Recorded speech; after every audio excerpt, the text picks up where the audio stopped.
Cool.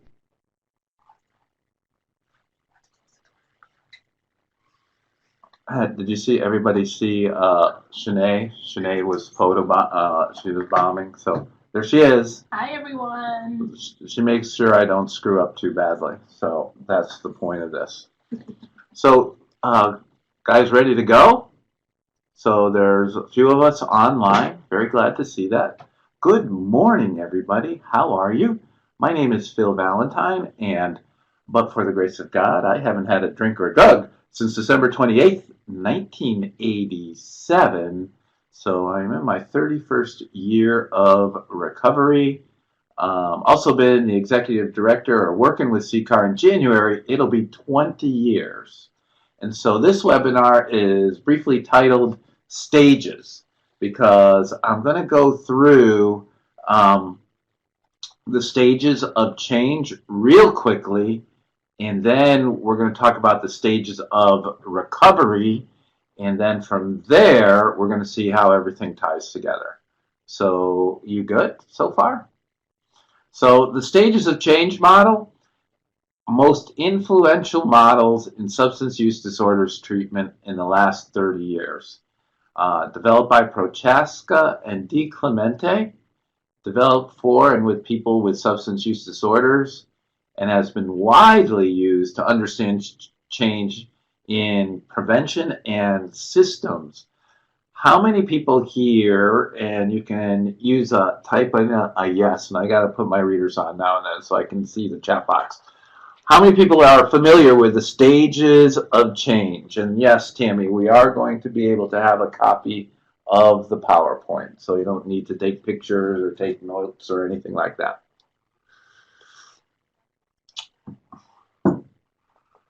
Hey, Brian, how are you? Good to see you on here.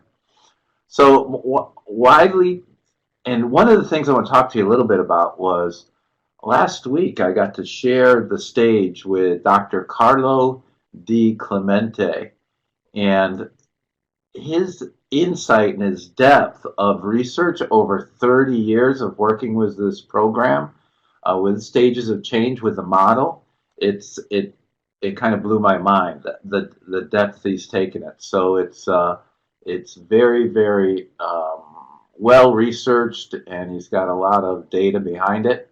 Let's just review it real quickly. Everyone familiar with these five? Say them out loud with me so everybody can hear you. Pre-contemplation, contemplation, preparation, action, and maintenance. Did you guys really say that out loud? Did you really think anybody could hear you? No? Well, anyway. You know what was interesting? Dr. DiClemente talked about there were only 4 stages to begin with: pre-contemplation, contemplation, skip to action, and maintenance. And he said there were so many people in the preparation stage that in the contemplation stage that they added preparation later. So this is, I'm in Stacy's office and her phone's ringing and I don't know how to stop it. So I don't know what to do with that. We're doing a webinar, so people are going to get mad at me. I just hung up on them. Maybe I shouldn't say that and record that on sessions. So here's the 5 stages.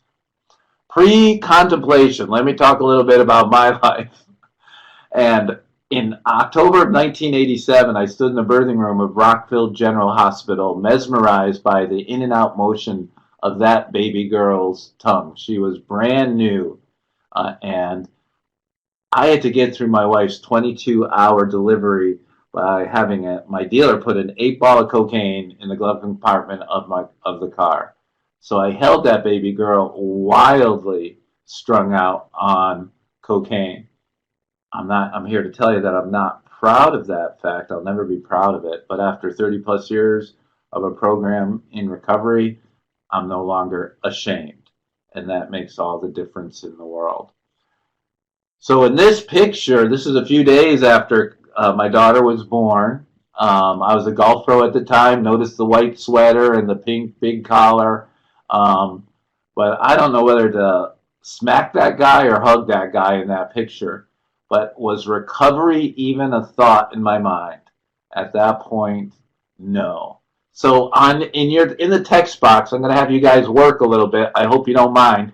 Is I want you to say what's another word for or way to describe in a short phrase pre-contemplation, that stage. How do you describe that? Not ready, clueless, thinking, denial. Yes, beautiful. You guys got it. That all makes sense, right? We're pre-contemplative.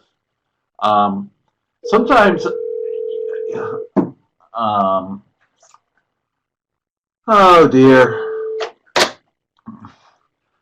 So sometimes not thinking about it at all. So what Dr. DiClemente really helped me learn about is pre-contemplation.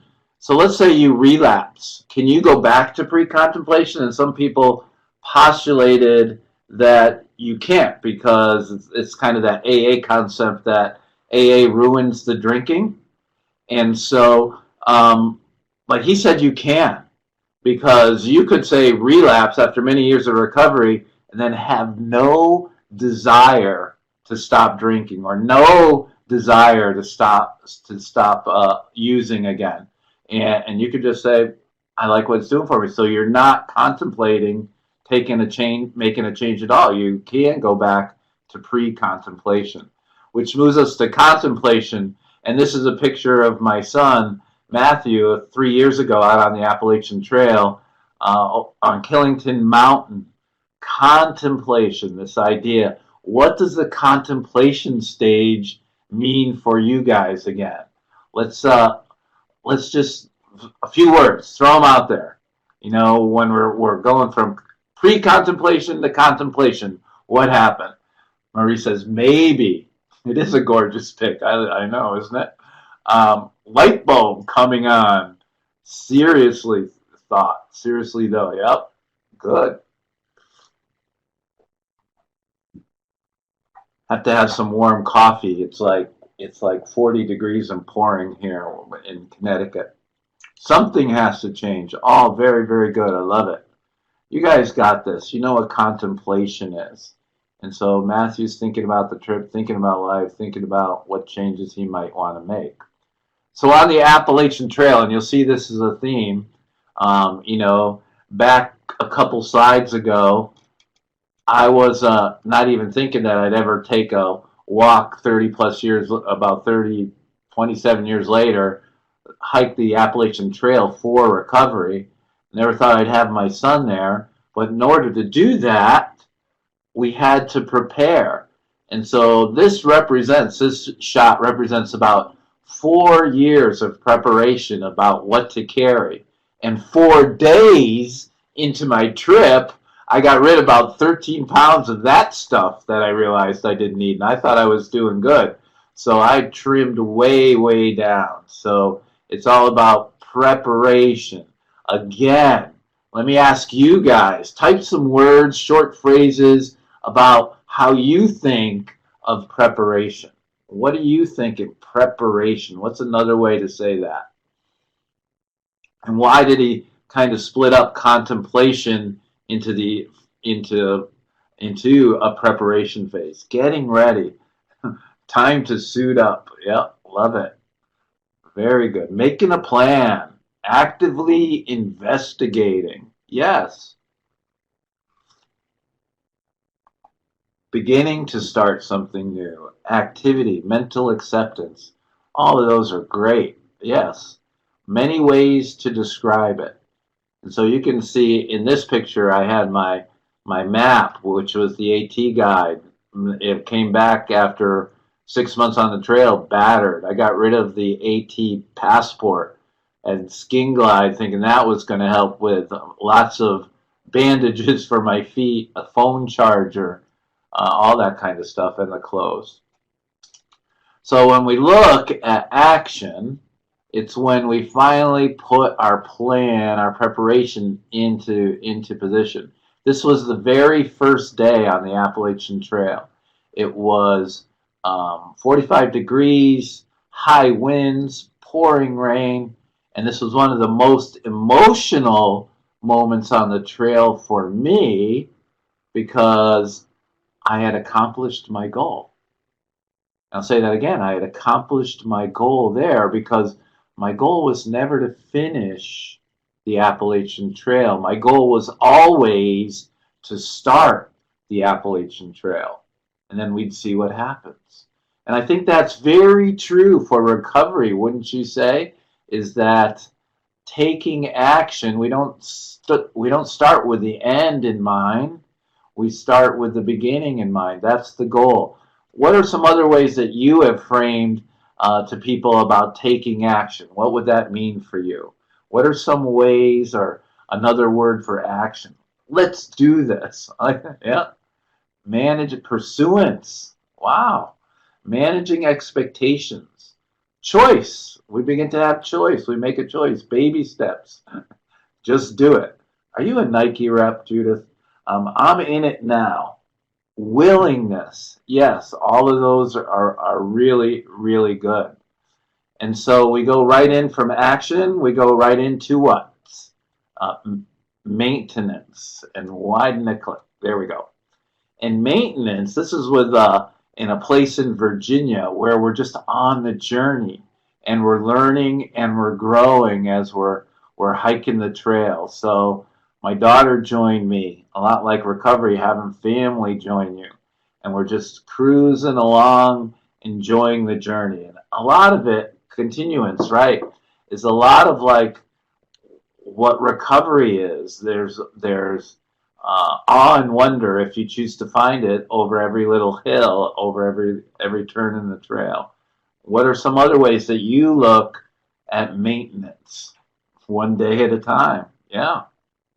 Protect the work. It's a blessing. All these are wonderful. These are really, really good things. A forward trajectory, right? Rest at times. Very good. Yeah, rest. Begin with my God walk daily. I like that. Yeah. To thine own self be true. All very, very true. All very, very good. So here's another take on the stages of change. You know, that no denial, contemplation is on the fence, maybe, some ambivalence, determination, preparation. Yes, let's go. Motivated, you know, there's motivation involved. There's action, let's doing it. And then there's maintenance, living it. And another option is relapse or recycle, start over. What do you think about that? A bump? Do you think there's more to recovery than either maintaining and a relapse or a recycle? Those are not the two greatest choices. If at first you don't succeed, try again. I want you to listen to this closely. Is Dr. DiClemente also threw up a slide, and I might include it the next time we do this webinar, but it was interesting that he said to become addicted, you have to go through these stages of change. So think about it. To become addicted, there's denial, like pre-contemplation. I'm never going to get addicted. I certainly thought that. That then you start to contemplate your use, and you use, and then you become determined, and you prepare and you use more and more and more, or then you finally take action, and that action turns into maintenance, which becomes the addiction, which is like, man, I still have to wrap my head around it. But he says, not only is recovery there are stages of change, but in order to get addicted, there are stages of change. Wow, it's incredible. So celebration. Any thoughts about that idea that of stages of change to get to the addiction phase? Isn't that fascinating? I think it's fascinating. So I hadn't even thought of that before. That's why you go hang out with those guys like when you can, because they really get you to start thinking. Yeah, new way of thinking for me too. I hadn't thought about it before. Disengagement, right? Disengagement from life in a way. So, hopefully, the idea is that there is more to it than just maintenance or relapse, right? I like that thought. It will give patients a way to relate to recovery. Yeah, and here we go, Stephanie. Beautiful lead in. There's got to be more than this. And he's on the bench contemplating. Probably seen that picture before. And there is. And that's what we are going to call the stages of recovery. That we stabilize, we deepen, we connect, we integrate, and then we fulfill. And so we've gone through the stages of change. Now let's look at the stages of recovery. I'm going to use a lot of my story to illustrate this. And people that have been in the Recovery Coach Academy with me have seen me do this. But I'm going to do it here just for posterity purposes. And hopefully I always learn something as well. So stabilization. Usually the first year of recovery. Now, I put these timelines in here, and I do want to say that these come from Kathleen O'Connell. It's a Bruised by Life. She wrote a book back in the early 70s, maybe, and talks about some of the phases she's seen or stages she's seen of people go into recovery. And these timelines are rough, please. So but they give you an idea of what people are experiencing in recovery. That in that first year of recovery, when I first started to attend 12-step meetings, that I started to learn about my addiction. I started to learn what it was, what it wasn't, that I wasn't alone, that I needed to stay clean and sober, for me, abstinent, or bet free. Maybe if you're a gambler, that's what that's for.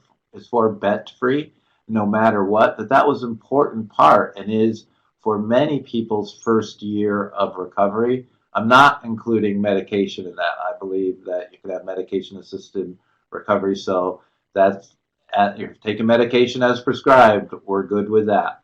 Um, there was a physical detox and stabilization, and that happened to me. My body, I learned to socialize in a group setting, that I learned to break the pattern of isolation. So I knew that I had become incredibly isolated. Addiction isolated me, recovery connected me. So addiction isolates, recovery connects.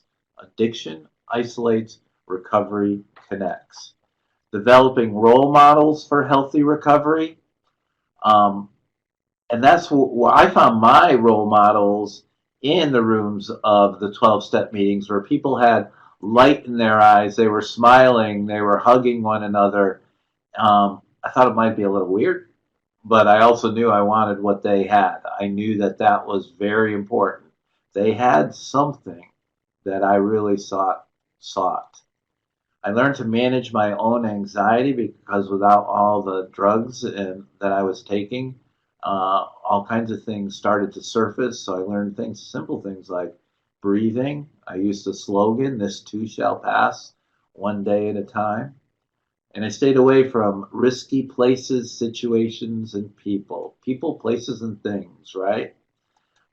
Developed self-responsibility. I realized that I couldn't blame everyone, that I had some power in all this, that I could take responsibility for myself.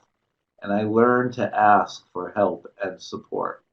Any ways that you guys, when you look at this first year of stabilization, any thoughts you have, any words or short time phrases, things that you're thinking about? Because when you think about recovery coaching too, and recovery coaches deal a lot with people in their first year of recovery. Communicate and how to use your voice. Do over. Yeah, very good stuff. Very good. And so a lot of what I talk about uh, uh, is this journey on the Appalachian Trail I took on 2015, kind of summarizes or is an anecdote, or what is that, for a journey in recovery. And so I needed to stabilize on the trail, right? Um, I needed to stabilize, and the first thing I had to do was get comfortable setting up my tent. So over 189 days, I slept in this tent about 145 days of those. And that helped me oddly stabilize my journey because I could set that tent up anywhere. But once I zipped it up, crawled inside and into my sleeping bag, I was in the same environment. It looked the same on the inside every day. So that was kind of my stabilizing factor, my foundation. It's my little home away from home. Bobby, yes, this will be available as a PowerPoint slide. We'll send it to you. Yep. Um, and physiological repair and healing is important in the early stages of recovery. All of those things happen to me in your recovery process. I agree. Um, so this was just one analogy to look at. And let's look at the next stage, which is deepening, which is year 2, the second year of recovery. And we talk about identifying old behaviors that just don't feel right anymore. And some of those behaviors for me early on were things like I got tired of lying. And so I became more and more honest. You'll see that that's a thing in a characteristic in another stage as well. But we always become more honest. The other thing is I stopped swearing as much. I didn't cuss, which is kind of funny to me because I think it's coming back. Uh, the emotional detox. Uh, I started really using probably around the age of 13. Found recovery when I was 28. So that was 15 years of like adolescent and young adult um, emotions just being stuffed deep inside. And so they would come out in the strangest ways. I remember one time I was mowing the lawn, right, in my first, probably second year of recovery, looking back. And there was a sandbox, and every time I picked up the sandbox to move it, there was a garter snake underneath it. Now, I'm not terrified of snakes. They'll startle me, but I'm not terrified of them. So I picked up the sandbox, the snake crawled out, and I flew into a rage. So flying into a rage over seeing a snake is probably not an appropriate response. So while I finished mowing, I was just growling and kind of roaring like a crazed person. And I didn't think anybody could hear me over the lawnmower. That was my thinking. And I walked into the kitchen, and my wife at the time was terrified. And I'll never forget the look on her face. So, but I didn't know I was experiencing emotional detox at the time. So it's important for coaches to understand that when working with people new in recovery, that sometimes the emotional response may not match the situation. Would you agree? Managing ANTs effectively. Florence, what are ants? So people know. So I know. I'll confess. What's an ant? Working on regulating emotions. Totally agree. Automatic negative thoughts. Wow, I never heard of that. So I learned something. Thank you, Florence. That's cool. Um, I had changes in my verbal attitude, feeling, and behavior. So I just noticed that everything was shifting and change was good. Um, Increase in the quality of physical health. So I started to pay more attention to my physical overall being, my overall wellness, more exercise, eating better, sleeping better. Learn to tolerate feelings. So when you're emotionally detoxing, part of that is you start to have this opportunity to learn how to tolerate those feelings. Smokey, the cab driver, my very first sponsor, used to talk about putting calluses on those emotions. And I began to distinguish between and among feeling states. So I was so emotionally immature that I could identify happy, sad, and mad. And that was about it. and it was really, he showed me one of those emoji charts. They're emojis now, but back in the 80s, he had this emoji chart where it talked about guilt and embarrassment and shame and joy and all these other ones with different emoji faces. And he saw me looking at it, and I was contemplating it. And he said, you can feel more than one at the same time. And that just kind of like blue powder came out my ears. So I'll always remember that as well. And I'm still learning to distinguish what am I feeling right now, and can I tolerate that? I use the emoji faces in slideshow. Patients totally, yeah, well said. And that's this bullet, right? Year two, year one, beginning to make distinctions between and among feeling states. Thanks, Stephanie. Um, and there's seemed to me too, and I've noticed this, an increased commitment to working on recovery. So not only was I attending many, many 12-step meetings, I was also getting involved in service work, chairing and supporting meetings, that kind of thing. So in deepening, once I started to stabilize on the trail, I started to really grow and appreciate the woods and the opportunity that I had to share. So I often took times to, in this kind of stance, to just pause on the edge and look around me and take it in. Started to really enjoy the life, deepen my experience on the trail. How do you see the first 2 years of recovery? We have talking about stabilizing and deepening. Any other thoughts that you might have about the first 2 years? Ringing true for you? Yes, no, maybe? We good?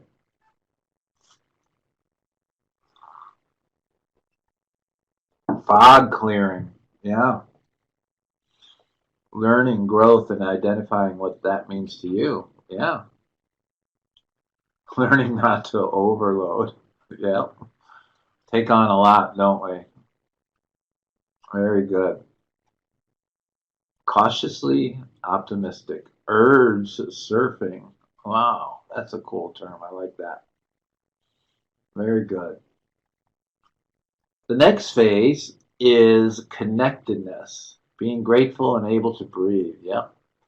So this connectedness, where we start to connect a thing, is they're saying, Kathleen O'Connell basically said, basically years 3 to 5, moving forward, positive motion. Yep. The depth of joy and misery can be profound. So 3.5 years into recovery, I ended up getting divorced. And I often say that I had that young daughter was left behind, and I still have stuff around that. We have a great relationship today. She's 31 years old and has two kids of her own, and I got to stop in, and it was just her and I and the two little ones, and to watch her be a mom was one of the most amazing things I've ever seen. But back at that time, so I'm talking around 1990 or so, when I was 3 years in recovery, uh, the roller coaster was so high and so low and it was around the divorce. I realized I had to go back and redo some earlier tasks in recovery. For me, that was constantly revisiting the 12 steps and just processing these over and over again. 12 steps were the step meetings became a big part of my recovery.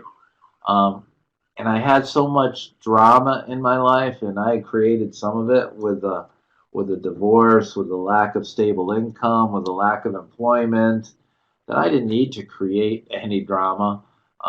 Life had enough of its own.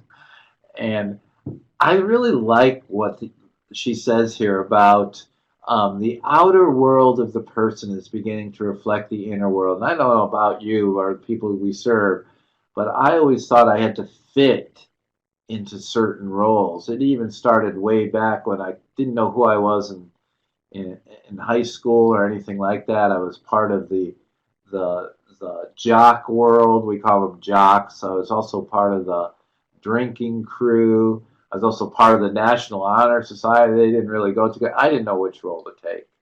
And I was told that I was going to go to school and become a doctor, and it sounded good to me. Sabotaged that, blew it up in school.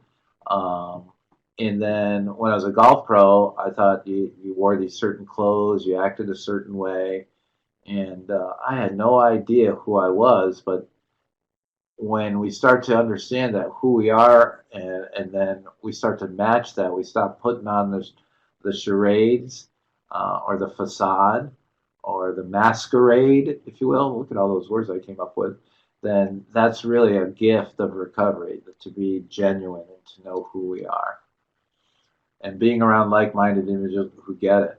Yeah, identifying what is that you enjoy doing. Exactly. Connections are made to a wider circle of people both in and out of recovery. So I was so isolated at the end that my life was really the inside of a cocaine vial. And I'd say I was doing cocaine. I had a little circle of light, crossword puzzles, skull, tobacco.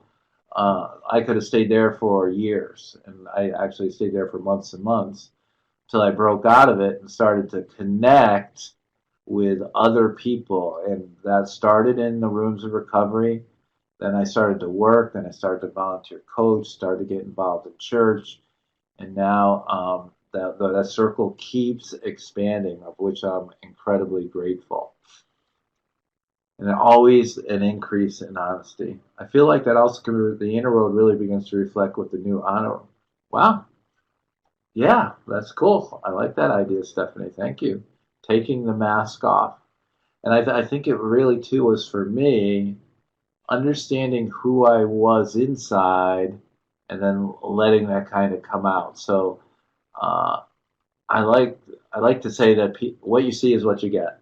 So whether I'm here at work or at home or presenting or in a recovery meeting or coaching soccer, whatever it is, that what you see is what you get. It's the same person in all those scenarios. And so the connectedness for me is connecting to other human beings. And so my daughter is there out there on the edge, which I don't like, and two great friends, and our crew expanded to three others down the road. But we developed connections that will last a lifetime. That happened early in recovery. So I might not have seen somebody for 20 years that I knew 10 years ago in recovery. And as soon as we see each other, that connection is instantaneous. And when you develop a lot of those, you become a living, thriving human being. It's the connections, which I believe more and more are the key to sustainable recovery, right? Less fearful of what the inner world actually looks like. Pretty empowering. Yeah, very, very true. Family. So that's the first 5 years. You know, we go from deepening to integrating to, or what was it? Deepening? I can't remember. All. Stabilizing, deepening, and now we're connecting. The next one's going to be integrating. Uh, this is key too because the 5 years is kind of a key mark. The data shows us, all the research data shows us that if you can maintain recovery, and they based the research on abstinence for 5 years, that your likelihood of getting addicted again drops to the rest of the population. It matches the rest of the population. So it's kind of like 5 years in cancer, which I'm a cancer survivor as well. You hit the 5 year mark, you're considered permanently in remission or cured, if you will. Um, Alcoholics Anonymous talks about it in a different way because when I called up, they used to say it takes 5 years to straighten out your spaghetti, right? And so 5 years, still being pretty arrogant and overly confident, I called my sponsor and said, hey, my spaghetti is all straightened out. And without missing a beat, he replied, it'll take another 5 years to put it back in the box. And he hung up. So amen for that. Years, 6 to 10. So let's go out another um, um, 5 years. What does integration look like? And that's like becoming fully committed citizens of the world, if you will. Because we start to base our relationships on love rather than need. That we've learned to love and we've learned, maybe even more importantly, to be loved. and that was difficult for me. We avoid getting stuck, that when we get in a rut, we realize we're in a rut. So we avoid that. We do other things to avoid. I always look at my hobbies. I mean, I had 7 to 10 year cycles of my hobbies or my activities that went from golf to surf fishing to fishing from a kayak. And once the great white sharks started to show up off the coast of Cape Cod, I started to hike in the woods. So I'm not much of the fishing, not much out on the kayaks anymore, but do enjoy my time in the woods. We use the tools of recovery. Think about if you've been in recovery 5 years, that you have incredible tools like, and I always go to the slogans for me because they've been so powerful in my life, like one day at a time, let go, let God, this too shall pass. Um, they're so powerful that they apply to so many things. I've learned to be honest. It's a lot easier in the long run. It is honesty is the easier, softer way, and this is applies to the knowledge, insight, and follow through that we let our yeses mean yes and our nos mean no, and we start to understand what we're able to do and not able to do. And when we say we're going to do something, we become reliable. We learn to forgive ourselves when we do make true mistakes. We know our intentions, and we always have to examine our intentions. Are our intentions good or are they not? We learn to have fun and joy in life, that I didn't get sober to be miserable, and that really fun and joy are key components. And so when I look at it on the trail, I became fully integrated on the trail. Like this is up in Maine near the end, and realized that I was so in one with nature that I could come across like a young moose in the pond early in the morning. Mom was on the other side of the trail, but we just enjoyed the moment and we were part of nature. I was fully integrated in that moment. There was a time when a red squirrel came running down a cut off tree, stood at the end, and he started talking to me in squirrel, but I heard English, and he said something, "Hey, do you like my nut? I just dug it up. Isn't it a beauty?" And I responded to him in English, I think. And I said, "Yeah, it's a beauty. What are you going to do with it?" He said, "I'm going to take it home to my family and show them." I said, "Wonderful." And right when I said wonderful, he turned around, ran down the log, and disappeared into the woods. And I took like 8 or 9 steps and wondered, am I truly integrated with nature, or am I just suffering from serious lack of nutrition? So that would be for you to decide. But I can tell you it was almost a mystical, spiritual connection. Sometimes when we really take the times about being integrated, that we really understand what that means with our world and with our work and with our family. Because she didn't go into this idea of fulfillment, right?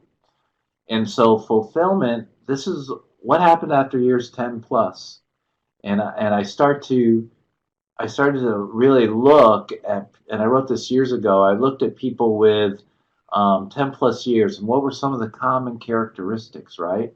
What do we have to look forward to? And they seemed fulfilled. Can you ever get fulfilled? I'm not sure, but it was the best term I could come up with. That we discover and follow through on life's purpose. And how many of you could put into words, and if you're courageous, maybe even a little vulnerable, could you put those, your life purpose, and put it in the chat box? For me, it was carry the message of recovery, because many years ago I read Rick Warren's Purpose Driven Life, and he had an idea of what most Christians' purpose ought to be. I'm a little rebellious, and so I didn't quite want him to define what my purpose would be. So in prayer, I kind of came up with a word. The words came to me. I believe God gave me the words. Was to carry the message of recovery, right? To carry the message of recovery. And so on the Appalachian Trail, I realized it became even more defined than that. It was coaching recovery. My purpose is to coach recovery. So I love coaching. I love everything about it. I love sports coaching, life coaching, recovery coaching. I just love coaching. I love to see people elevate and strive to reach their full potential. And I love recovery. Because, to me, recovery is much more than saving lives. So people look at that, and that's important, don't get me wrong. But it's more than saving lives. It's redeeming lives. Recovery redeems lives. Recovery creates, not only rescues them from the pit of addiction, but gives life purpose to those that really pursue recovery.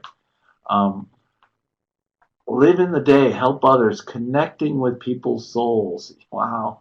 My purpose, perspective shifter. Like that, Stephanie. I'm a perspective shifter too. Don Coyce might call you a coyote, which is a compliment, by the way. Fanning the flame, which ignites my heart's passion. Yeah, altruism. Beautiful. And I think that's what makes it so cool, is that we're all unique, that we have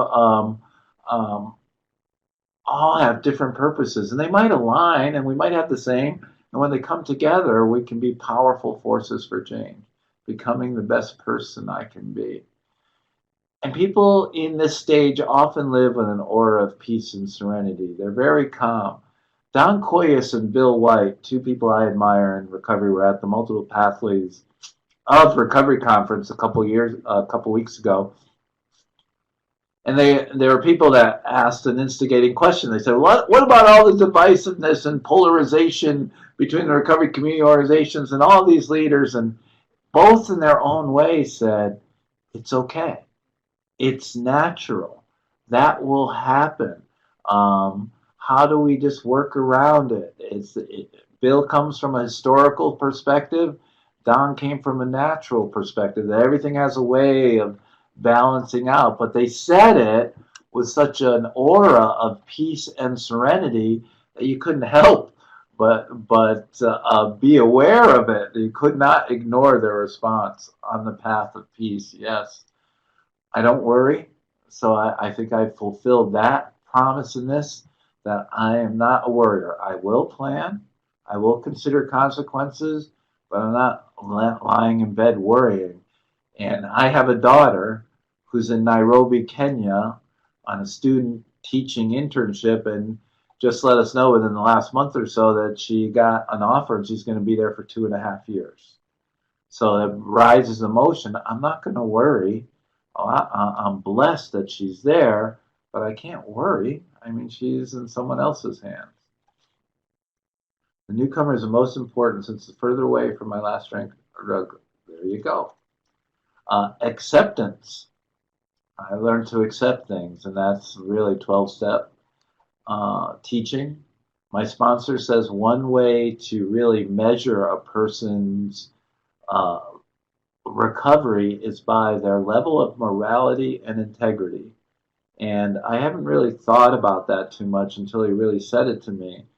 He said, but think about people that have decades of recovery and might be in a recovery meeting and talk about getting over on their taxes, or having extramarital affairs, or not seeing their kid for months at a time, or not even talking to them. I mean, I don't know. That's not a picture of recovery for me. That's not.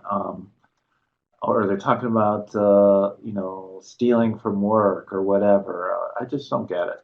But that's me. And confidence balanced with humility. You know that when we're actively addicted, they talk about an egomaniac with an inferiority complex, right?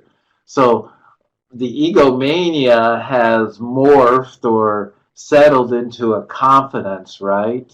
And the inferiority complex has risen to some humility. So you can be humble and confident at the same time.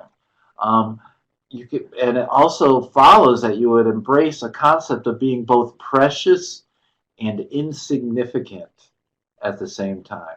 So for me, I'll just speak for me. that I believe that I am precious in my God's sight. I believe He loves me without a doubt. Precious in my family's sight, in my family's lives.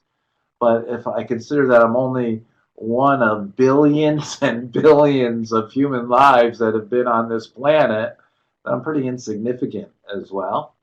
So I'm okay with both of those, that embracing the concept of being both precious and insignificant at the same time. I like to think that gratitude penetrates all actions, and even when we're hiring now at CCAR, we look for skills, yeah. There's a woman on staff who looks for a servant's heart. I like that. But I also look for gratitude. That if a person is grateful for an opportunity, grateful to work in the field, grateful to have a chance of being employed with CCAR, I think that speaks more than anything.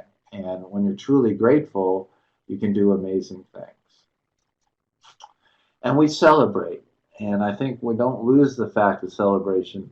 You know, my sponsor said when I turned 5 years, it takes another 5 years to put that spaghetti back in the box. However, when I got 20 years, I called him up, or he called me and surprised me.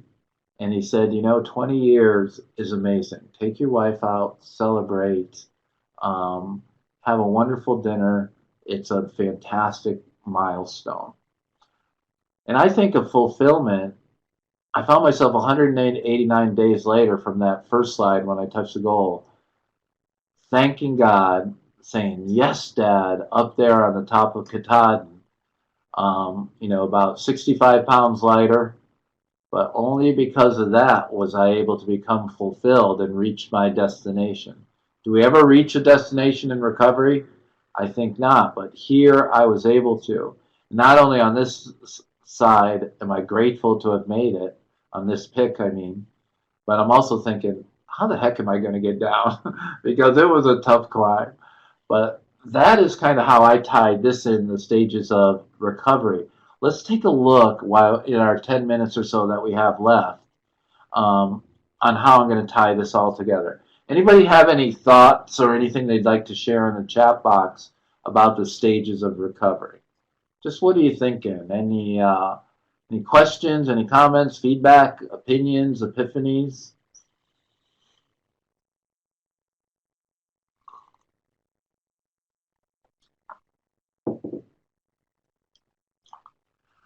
I always like we do this in the Recovery Coach Academy, and I was always impressed with this idea of stages of recovery. I had never even really considered it. I knew I kept it. I always knew that I could, that I was getting better, but I never saw it kind of mapped out like this does. And it's just one model, but I thought it's fascinating. Great roadmap. Easy to go backwards if you're not vigilant. Do you feel like you go back and forth a little in these stages? With some of them, sure. Sure, of course. I think too that what we really have is a daily reprieve contingent on the maintenance of our spiritual condition. I think somebody talked about that. Yeah, I agree. And Stephanie, I agree that they can happen, and those time frames were just kind of one way to map. But I think you could take all those characteristics, and they would happen in different time frames for different people, right? Oh, that's cool, Eddie. I like that. 5 stages of recovery. Why not? That's cool. Because I think it gives people something to look forward to, right? Um, yeah, of course. Yes, Catherine, it would. I think they apply in a lot of things, stages of change and the stages of recovery. Let's take a look at how I want to wrap this together, and keep the remarks coming. I will. Let's take a look at how we wrap this together. So we show this slide in the Recovery Coach Academy. So on the bottom are the stages of change, right? We go from contemplation all the way up through maintenance. And maintenance consists of all these stages of recovery. So a lot like addiction was progressively, chronic fatal illness. That means if left untreated, it's going to result in death. And in 12-step language, they say jails, institutions, or death. The fourth option is recovery, where we stabilize, we deepen, we connect, we integrate, and fulfill. So all of those stages are in the maintenance stage. And it gives us a lot more hope than we just get to maintain or we get to relapse. And I'm checking out the comments again. Did you know that today is World Kindness Day? Thanks for being here. I get excited to see it in coaching with my patients. Me too. That is what makes it amazing. And so the next piece is another way is when we maintain now, and we have that choice of relapse that's given to us. We somehow through some miracle of recovery, we get that choice back of being able to use again. I didn't have that. I had to use. So today I have a choice. 30 plus years in recovery, I have a choice. But when I maintain that active recovery process, I stabilize, I deepen, I connect, I integrate, and I fulfill. All of these stages are key when helping a peer move in their recovery. Recovery 101, right? Helping them move. That's what we coach people through these phases. In the Recovery Coach Academy, some of you know we take it even further, that we actually outline the roles of the recovery coach, what we're supposed to do, and the tasks that the recovery has options to do to continue to move and to grow in recovery. You must stay engaged. Stay in my lane, right? What do you think of this graphic? Does this make sense to you guys? Are you getting it?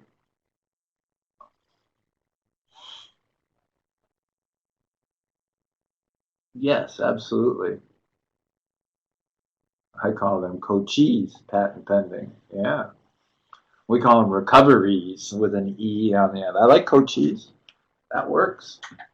Absolutely. Yes, puts it together. So, let me just put a couple more slides to kind of highlight this for you. So what we're thinking. Some of you may have seen this. I use this in a lot of my presentations. It's from Jose Rivera. He talks about potential, right? That most people gradually reach their potential over time. Makes sense, right? The more time you put in, you can reach your potential. Pretty straightforward. And then this is the trajectory of a person in recovery.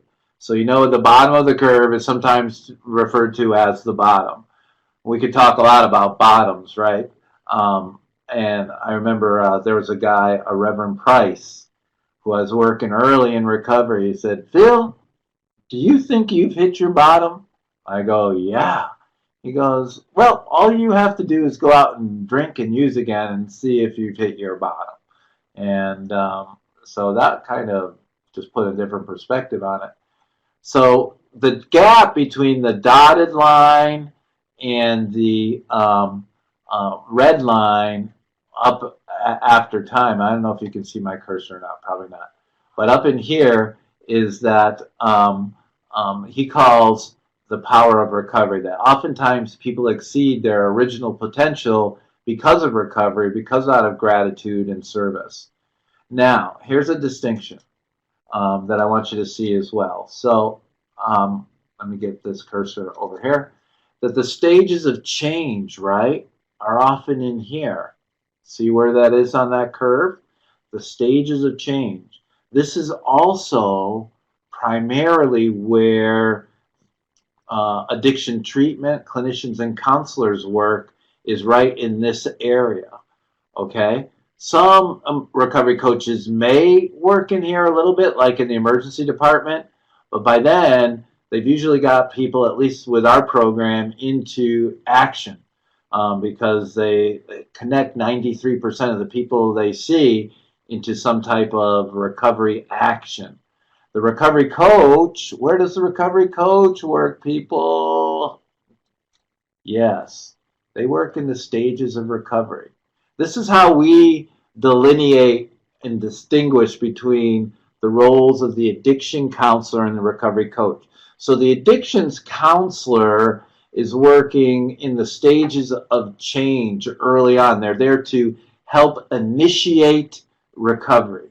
The recovery coach works in the stages of recovery where they help maintain and sustain recovery. Two distinct roles. And I think that's very important for the system to understand. Coaches are not anti-treatment. Treatment is amazing at initiating recovery. That is where the magic happens. If people go away to a treatment program, they come out, their recovery has been initiated.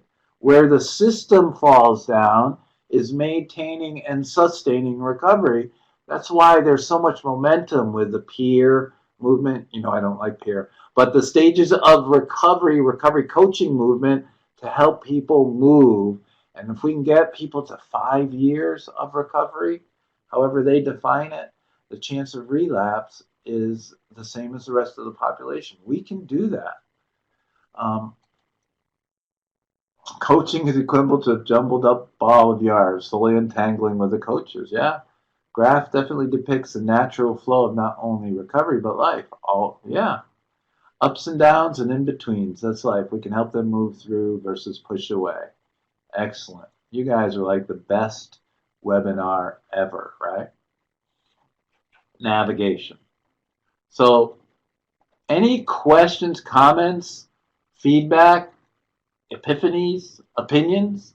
Because I have a couple minutes, might be able to answer a question or two. I saw that somebody raised their hand, Catherine, but I can't get to the raise the hand piece. I'm sorry. Goodness, that wonderful. You're welcome. Good one, Stephanie. Florence, tour guides. Yes, loved your presence. Thank you. It is helpful. It was very helpful for me. I think it just makes a lot of sense that it provides a lot more hope that recovery is progressive and you can proceed and you continue to grow. Recovery is for everyone who wants to live a great life. I had a great example when I was in Vietnam. I had the opportunity to train the Recovery Coach Academy. They literally translated the word recovery into stopping drug use. It took almost 2 days, but when we went through the stages of recovery and they saw that it's much more than stopping drug use, because one of the ways they stopped heroin use was to drink large quantities of alcohol. I mean, it stopped their heroin use, but they had these other issues associated with their alcohol use. But once they understood that recovery progresses and is a process and life can keep getting better and better, it started to really change that conversation. You could see their perspectives shift as well. Yeah, very difficult working in a methadone clinic. I bet it is. It is, isn't it? But we can hold these stages of recovery and hold them up for anybody. You're welcome, Reggie. Yeah, getting the presentation. We'll make sure you get it. Always good to hear and learn new things. Ruth, how are you? But it's Ruth Riddick 2. So is this a second Ruth Riddick? There's only one. It does. It is moving forward. SAMHSA has a process of change. Yeah. And Stephanie, the only thing I push back about the SAMHSA definition is that could be a life definition for anybody, right? It's a little too generic for me, but I do like the process of change piece. Yeah, thank you, Aisha. Oh, you're welcome, Mark. It's my joy. It's my life's purpose, right? We talked about that. Keep hitting them straight. I don't hardly ever hit them straight. Just on Golf Clash once in a while. That's about the limit of my golf now is a video game, Golf Clash.